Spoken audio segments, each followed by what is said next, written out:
मैं 18वीं प्रश्न वाली एक बार और समझा रहा हूं। इसमें क्या है, अलग अलग प्रकार के प्रश्न थे, तो मैंने आपको इसको अटपटे ढंग से पढ़ाया। अटपटे का मतलब पहले कोई सा सवाल, बाद में कोई सा सवाल, इसलिए इसको मैं दोबारा पढ़ा रहा हूं। और आपको इसको होमवर्क में दोबारा लगातार करनी है, आपको मतलब क्रमवाई करना आपको। देखिएगा, एक पासे को फेंकने पर 4 से बड़ा अंक आने की प्रक्रिया बताइए। हम जानते हैं कि एक पासे पर होता है 1 2 3 4 5 6। अब इनमें से 4 से बड़ा अंक आने की प्रायिकता पूछ रहा है, तो सबसे पहले तो हम प्रायिकता का सूत्र लगाएंगे। प्रायिकता बराबर अनुकूल परिणामों की संख्या बटे में कुल परिणामों की संख्या। यहां अनुकूल परिणाम, अब अनुकूल परिणाम देखो, 4 से बड़ा अंक आने की प्रायिकता पूछ रहा है, तो 4 से बड़ा 5 और 6। इस तरह से कुल अनुकूल परिणाम, कुल अनुकूल परिणाम बराबर है 1 और 1 2, और कुल परिणाम एक पासे पे 6 होते हैं। अब हमसे पूछ रहा है 4 से बड़ा अंक आने की प्रायिकता।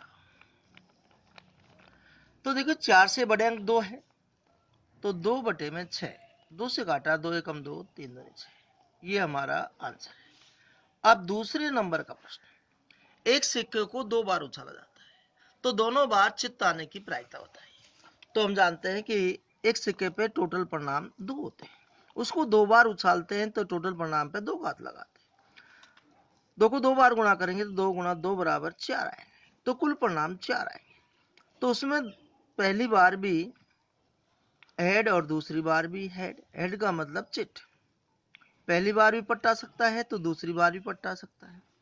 पहली बार चिट आ सकता है, दूसरी बार पट्टा आ सकता है। पहली बार पट्टा आ सकता है, दूसरी बार चिट आ सकता है। इस तरह से 4 परिणाम होते हैं। अब देखो, सूत्र लगाएंगे। प्रायिकता बराबर अनुकूल परिणामों की संख्या बटे में कुल परिणामों की संख्या। यहां अनुकूल परिणाम, अब हमसे कह रहा है कि एक सिक्के को 2 बार उछाला जाता है, दोनों बार चिट्ट आने की प्रायिकता बता। तो दोनों बार चिट्ट, पहली बार भी चिट्ट, दूसरी बार भी चिट्ट। इस तरह से एक परिणाम है अनुकूल। कुल परिणाम 4 हो गया। हमसे पूछ रहा है दोनों बार चित्त आने की प्रायिकता। तो अनुकूल परिणाम 1 है, कुल परिणाम 4 है। इस तरह से 1/4 इसका आंसर हुआ। अब तीसरे नंबर का प्रश्न, 1 से 17 तक की प्राकृत संख्याओं में से एक संख्या का यादृच्छिक चयन किया जाता है। प्रायिकता ज्ञात कीजिए कि वह एक अभाज्य संख्या है। तो पहले तो हम 1 से 17 संख्या लिख लेंगे। 1 2 3 4 5 6 7 8 9 10 11 12 13 14 15 16 और 17। फिर हम प्रायिकता का सूत्र लगा देंगे। सूत्र हर एक सवाल में लिखना है। मैंने देखा है कि काफी लड़के एक सवाल में लिख देते हैं, बाकी सवालों में फिर फॉर्मूला अर्थात सूत्र नहीं लिखते। ये गलत बात है। तो सूत्र तो हर एक सवाल में आपको लिखना है। तो प्रायिकता बराबर अनुकूल परिणामों की संख्या बटे में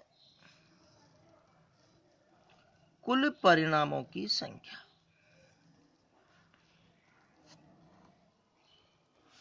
यहां अनुकूल परिणाम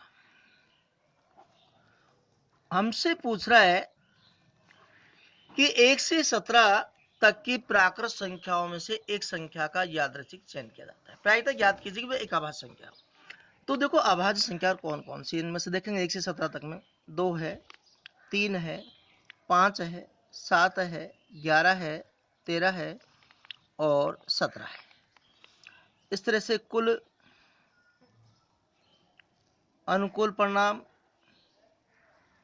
1 2 3 4 5 6 7 है और कुल परिणाम 17 है।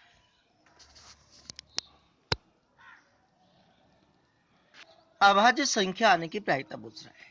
तो अनुकूल परिणाम है 7 और कुल परिणाम है 17।